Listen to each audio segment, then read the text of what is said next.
recording. Theo.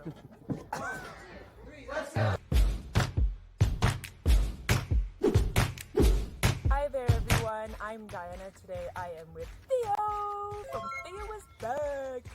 Hey Theo. Hello people.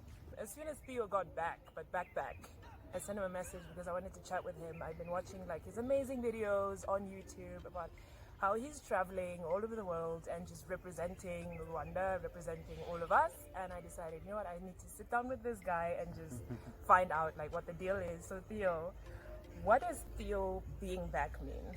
Not many people ask me that. Yeah. They always assume like, oh, where did you come from then? Like, where were you? But okay, there's like the true answer to it. It's like theoisback is just my oldest email address that I had. Oh, that's where it came from. Yeah. Back then, email was like social media, right? You take a break sometimes and come back. To it. So I was like, okay, now I'm back on email again. So theoisback. But that was like almost 10 years ago when I was making my YouTube channel, and I don't know, I just saw this name and I was like, this makes sense. I'm back in Rwanda. It makes sense. It makes sense, right? And because I went to Rwanda, I was like, hey, I'm back in Rwanda. I'm from here. Then I went back to the Netherlands. I was like, I'm back in the Netherlands. Yeah. So that's how we went. The reason why I love it and I keep using it is because where I used to live, there was like a big quote written on underneath a bridge. Actually, it says, "Coming back is not the same as never have left." Something like that. So it's like, no, that makes sense. You know, when you come back to something, it's not the same as saying, yeah, I was still here, I never left here. Yeah. So that's why. Yeah. Learning about you having been in the Netherlands was really interesting for me because I couldn't find Rwandan travelers. This is how I found you.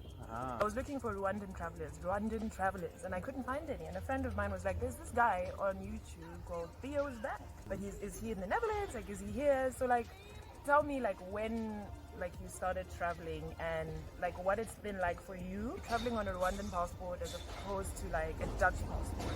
I've always traveled on a Dutch passport. Usually the Dutch passport is the one that opens the door, you know, because even though sometimes you get to immigration, people look at you like as if you don't own this passport, you know. So that's the experience that I have, that I can just enter a country, you know, if I just meet the requirements, of course, like with visas and everything. Yeah. But once I'm like inside the country, it is as if like my Dutch passport ceases to exist anymore. It's no longer like a Dutch person in that country anymore. I'm mostly judged and treated by the way I look, and that is not Dutch. It's twofold. So to enter a country, yes, I always use like my Dutch passport because it opens the most doors and it's usually generally like cheaper and you know. And then when I'm inside the country, I'm just traveling by my Rwandan identity. Yeah, mostly because that's how I look. Yeah. Yeah. And you know, as you know, in many places where you're traveling while black, you get stares. They can be negative or positive or realized, because sometimes people think you are African American and you're like an athlete or something, or really? or like a rapper. Yes. A rapper? Yes. Where have you been? I would say like a good 7 to 10 countries, I think. Yeah. That I've traveled to. So barely like 10% of the entire world population, but I'm trying to get there. In like Western countries like Turkey, Cyprus, those kind of areas, people have this almost fetish, I would call it, America. They will call you Obama, you know. Yeah. You know, stuff like that. In my way, I like to take the positive things. I'm like, okay, at least they're calling me Obama and not like thief or something. Yeah. You know? So that's my experience. So, but I've realized that not everyone who's looking at you is thinking of you as Obama. But I don't focus on that. I don't really pay attention to any of those like negative things that might occur or that people might be thinking about. Okay. What is the travel culture in Rwanda? Are Rwandan millennials traveling? And if they're traveling, are they traveling like us? No, I would say the Rwandan millennials travel culture is almost non-existent. You have to understand that in Rwanda you have like two things that also happening. You have like the diaspora, people like me who have been abroad and then come back. But the fact that you've been abroad, your mindset has kind of been open, and you have a different, you know, mindset when it comes to traveling. And you have like the people who are like born and raised here in Rwanda, and majority of them really have never ever left the country, that don't even own a passport. So they see no need really to travel because it's expensive. So I grew up in the Netherlands, and I've been here back and forth in Rwanda many times, and I always like tell my family, I say like, hey, this like the I don't know, the fourth time, fifth time I'm visiting you guys. When are you going to come to visit us in Europe? And then they will start laughing. Like, man, that's expensive. Must be nice. But then one person would ask, like, how much would it cost? And I was like, yeah, a return ticket will cost you about $600. Like, oh, that's actually not that bad. It's not as bad as I thought, yeah. Yeah, like, no one really ever goes to investigate, like, you know, how to travel, because like I said, they don't know it yet, so you telling them, like, the first thing is too expensive. So it's almost non-existent, so that you are right to not have found anyone. And those who do get out usually go out by scholarships or work placement, where they get like a temporary job abroad, but not like, hey, I am now 24 and I've saved up some money to go to Thailand for a week. So no, it's not there. It's not super big in the African culture either. I wanna do something really silly with you. So we're gonna Google the next place that you a place that's on your bucket list, and then we're gonna put at the end of that Black African traveler or Black African backpacker, and we're gonna see what results we get on Google. On Google. Yeah, okay. Let's do that. All right. Okay, so I have a country in mind that I wanna travel to, but mostly, if I'm honest, if there's like a top 3 of beautiful African women, this is like easily in the top 3, and that's like Nigeria. Yeah. I just love the culture and the music and the scenes and the women. So it's like every time when I see like a list of like African women, you know, like from all over the continent, the ones that I feel like they are fine, like really fine, are always those from Nigeria. Okay. So yeah, I feel like I need to go there at least to see it for myself, to the source. I've never been to West Africa. So guys, if there are any Nigerians there watching, please tell me how to go. Give me like some kind of like tips. Okay, so what do I put in? Okay, so you said Nigeria. Yeah, so you can you know what. Okay, we're gonna write Nigeria, travel. Okay, should we say backpack? Do you backpack? Did I? No, I've never backpacked before. Actually. All right, there we go. Black African backpack. Because if we say black backpacker, they're gonna bring up African American travelers. Yeah. There we go. All right. So what are we getting? What's backpacking travel advice? Backpacking across Africa while being black and broke. Okay. Let's see. Is she from Kenya? Where is she?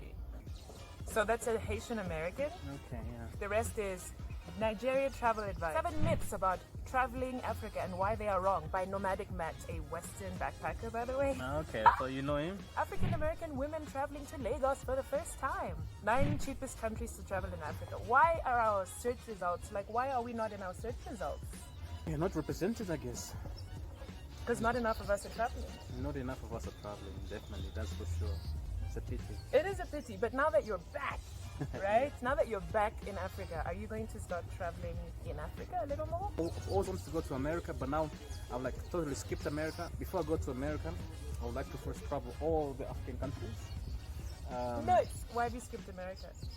It's not like the dream that I was sold to when I was young. Yeah. You know, when I was young growing up, I used to love the black culture. I used to love everything about America. I learned my English by just watching the movies and listening to the rap songs of Ludacris and Nelly, and you know, back in the days.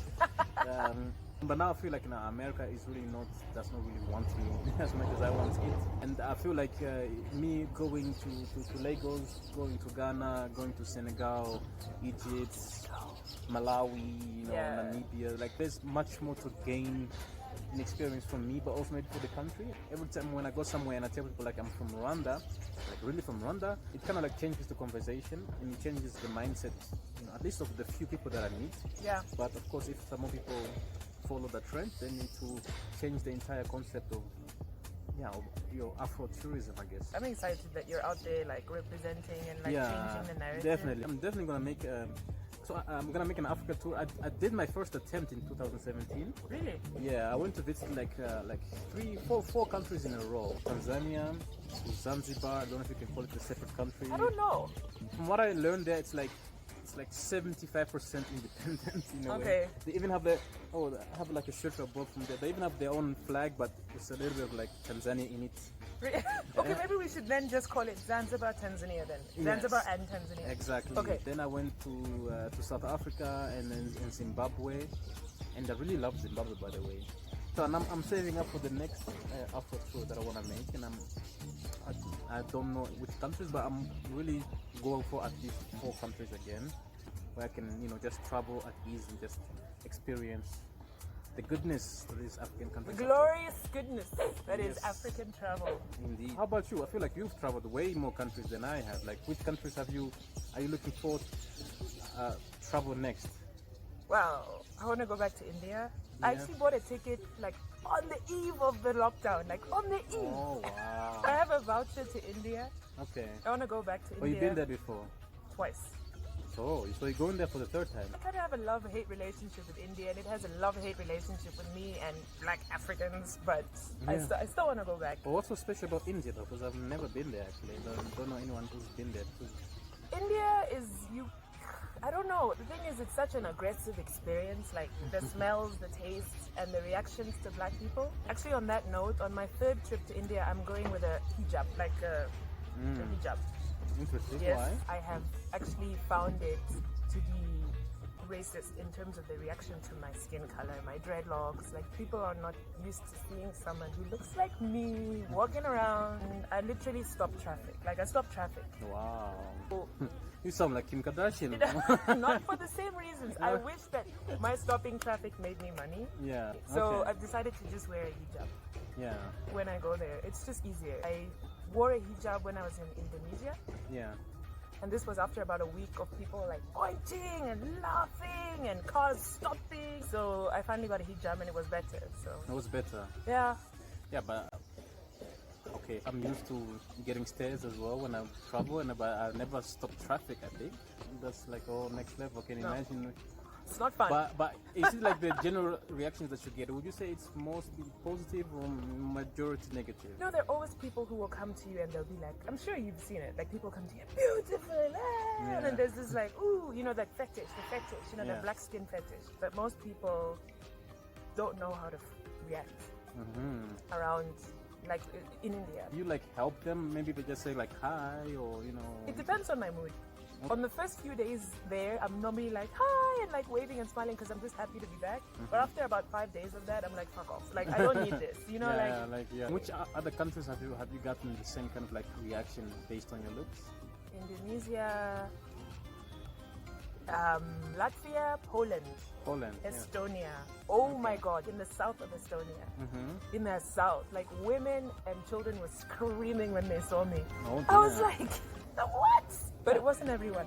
But to be honest, you do have like a very unique appearance, I would say. Growing up in the Netherlands, I've met many girls who are like with dreadlocks, tattoos, and piercings. But I've not met many black girls. Yeah, okay. Who are like you. So maybe you can tell us how you came towards this. Because like I said, I've seen it from the get-go when like a friend was like 14, she got her first piercing. But maybe you can tell us slightly a bit of how you got to this, because it's not a conventional look for, at least for a black woman, I know. Wow, that's no one. You see, that's what I like. People, I get kind of stared at everywhere I go, even in Africa, even in Rwanda, like everywhere. Yeah. That's the thing. People don't often ask; they just either assume or they just like stare. Yeah. So thank you, Theo, for asking. No problem. I guess I was just exposed to different things growing up. My parents just kind of let me explore.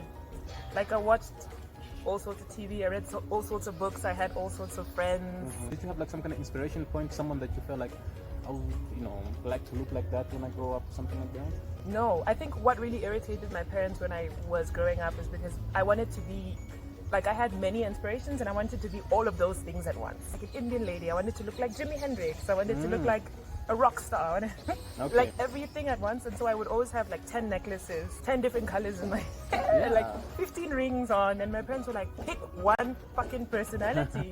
But they'd still let me kind of explore that. So that was cool. How old were you when you got your first like tattoo or piercing? My ears, does that count? No. People get pierced when they're like babies. My first tattoo when I was 18. You were 18? Secretly. So, why secretly? Because my parents were not ready for this yet. I was still like trying to be a good Christian girl, and I was like hiding shit. And then my second ear piercing when I was 15 or 14. Did you feel like you were like a rebel back then? Oh no, I was a full-on rebel. Like my rebel. parents were just like, oh my God. So when did you calm down then? Have I? Not sure. Yeah, still rebelling inside. No, the thing is when you're growing up and parents don't really understand that you're a rebel, and then when you get older, you're kind of just like eccentric and like this is her. Okay, fine, it's her. All right. But so, adding to your eccentric, looks, and the fact that you are black, and the fact that you are a woman, how does that make you feel when you're like traveling in these countries, knowing that you're like basically like a unicorn actually in everywhere? I love that, a unicorn. How do I feel traveling as a unicorn? As a unicorn, yeah. I think I know I will always get looked at wherever I go. I will kind of always stand out. Have you been to Berlin? Yes. The only place where I felt normal was in Berlin, where everyone is fucking crazy. Yeah, but Berlin is very crazy. Berlin is wild. It was the first time in my life where I felt invisible and I was so happy. Really? It's nice to walk down the street and nobody kind of but goes like that. But that's where Berlin is very like open-minded. It's just like so big. You feel like you can just walk anywhere and no one will pay attention to you. Yeah. And also like the thing that I remember the most about Berlin is that people like to drink alcohol in public transport. It's so weird. Like people will just come into the bus or the train, sit down, pop a beer, crack open a beer, like I'm like, what? It's like the thing you would expect for someone who like gets home and like from work tired and like grab a drink. But for them, it's like home starts in the it starts the train there. on the train. That was true. crazy. Yeah, no, whoa, different cities, different rules. No, I freaked out because where I grew up, you don't open beer on the street. You carry beer in black plastic bags so that no one knows what you're carrying. Yeah. So that was a crazy, like, wow. But you say you grew up in Namibia. I grew up in Botswana. In Botswana. And then moved to Namibia when I was 22. Okay. Botswana is also one of those countries that I want to visit, but mostly because I heard that it's like a rich country. It is rich. You've seen the movie, the one about the king, and the one who got the king's son, I think, or who got married to the white lady. Did you also like the movies, or was it like a bit representative of Botswana and the Botswana people? Wow, I didn't watch that movie. I didn't even know there was a movie. What is it called? What is it called? Okay, I'll look it up. Okay, so what I wanted to know about Botswana mostly is because from what I've read and heard is that it is financially it's doing well. It's not does not need aid actually. Yes.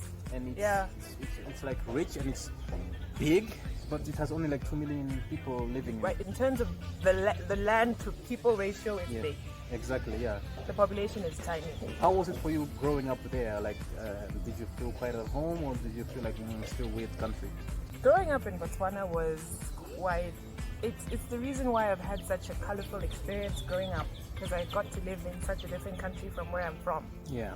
In comparison to the other countries that I've lived in, it's not as progressive. It's not as ready for what's different as other countries. So growing up in Botswana and being kind of weird and artsy was difficult for me. Oh, really? Yeah, already as a foreigner, they're like, you're a foreigner.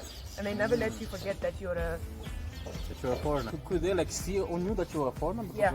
Because in that part of the world, I was always darker than everyone else.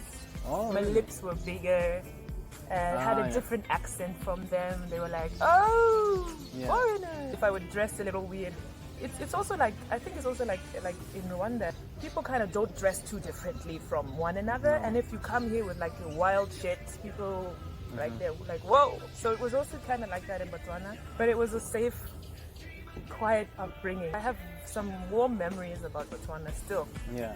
Well, if you live there until you're like 22, that means that it's kind of like home in a way as well. Exactly. What language do they speak there? Setswana. Yeah. And you speak it fluently? I do not. You do not? I do not. Let me explain. Oh okay? dear. Let me get some punishment. Let me explain. Botswana is Anglophone. A large population of Botswana speak English. I went to an English medium school. We spoke English in the home. The primary school that I went to, we weren't allowed to speak it in the playground or in the classroom. They were like, English only. Yes. When I was ready to learn it, it wasn't super easy. Like they would hear my accent and they would laugh, like ha ha, Mazungu type of thing. Yeah. You know? What kind of accent did you have then? This one. This is my accent. You had this from day one? I thought you got it from Botswana. Was English taught and spoken, so you didn't need to speak it?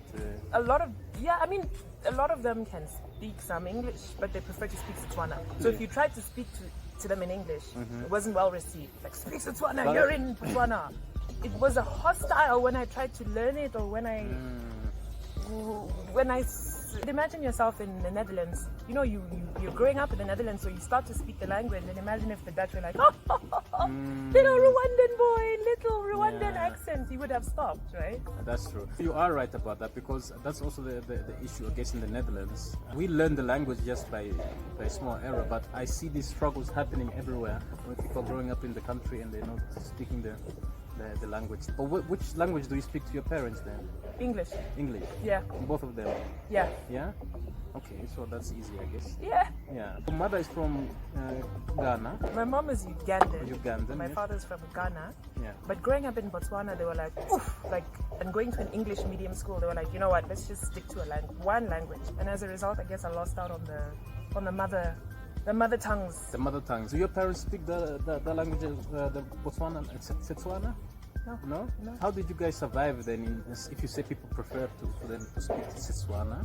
I mean, young people all speak English. No young Botswana is going to be like, only speak Setswana to me.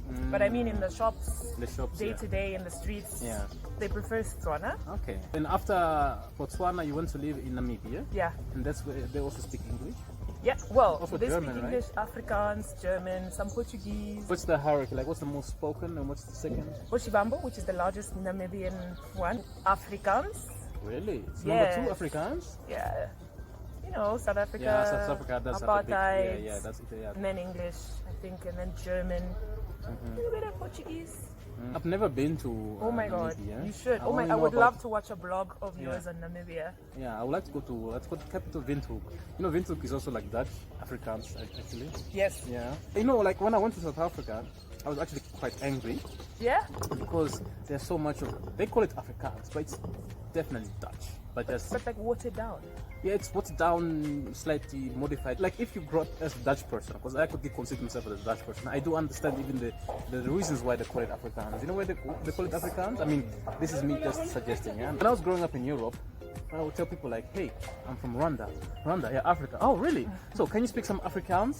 And so Afrikaans, so, but the means Afrikaans, they're talking about, can you speak the African language? So as if like Africa was one country. So do you speak Afrikaans?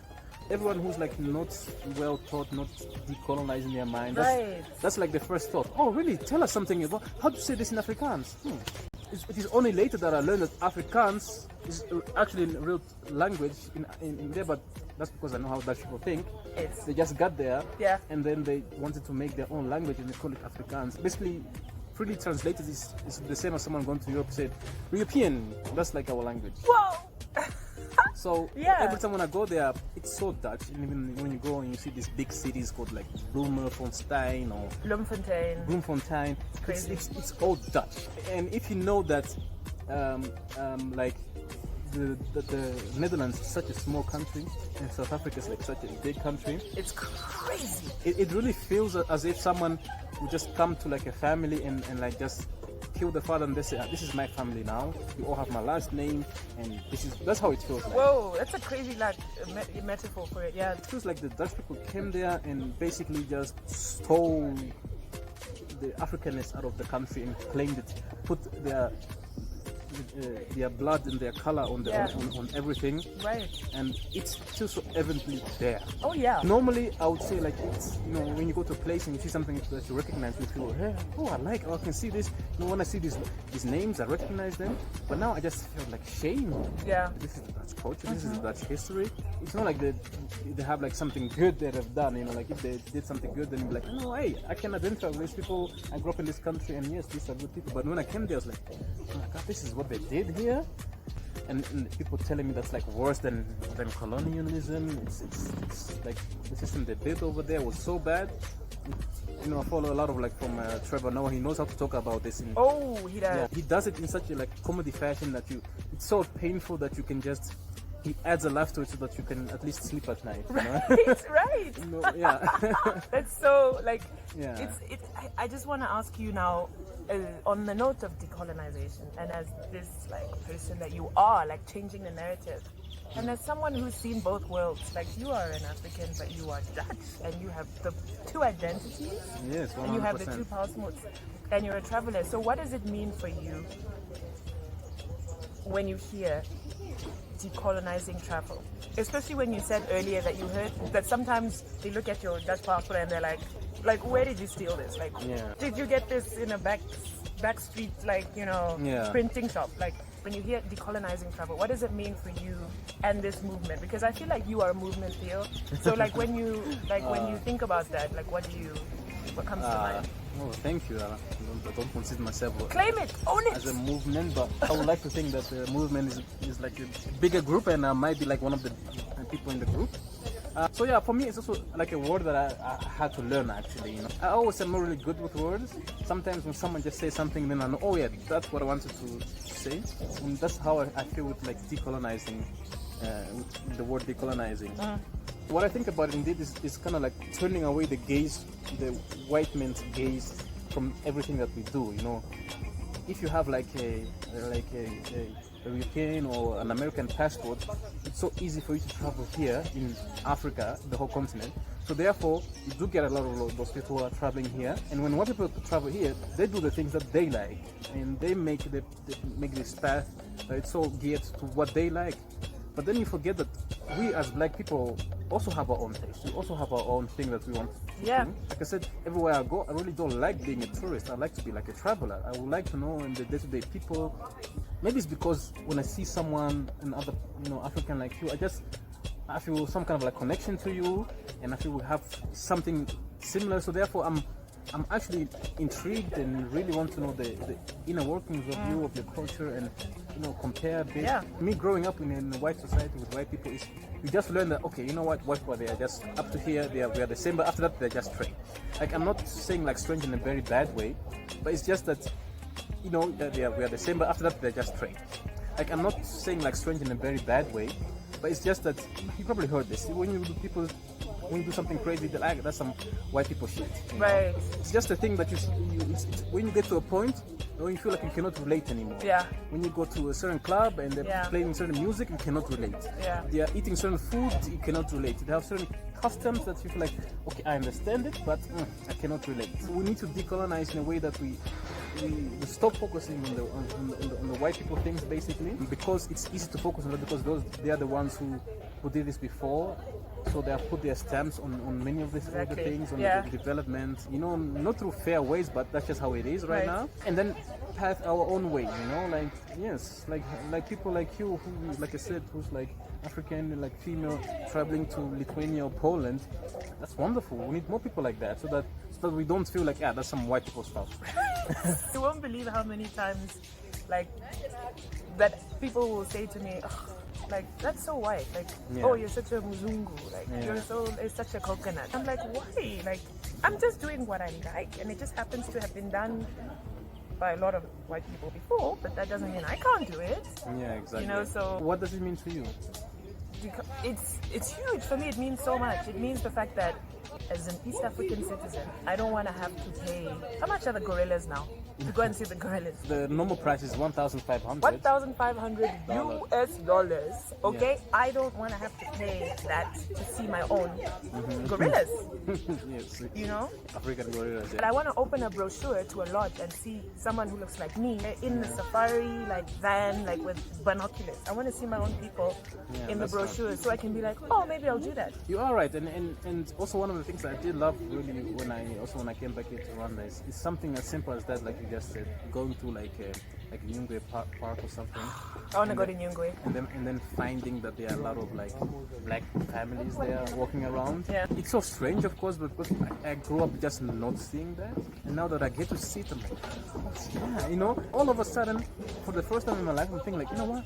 When I grow up and have my own family, now I see myself going to this park. Before that, it was kind of like a disconnect. It's like, I went to these parks and I saw these like white families, and like, okay, it's white people stuff there. Not focus too much in there, like, and then stay here. One of the things that I've learned from white people, of course, the things that they do, it's not white people stuff, it's just human stuff. They're traveling, going to see animals. It's not only white people love to see animals. Black people love to see them too, because there's no representation of the black people.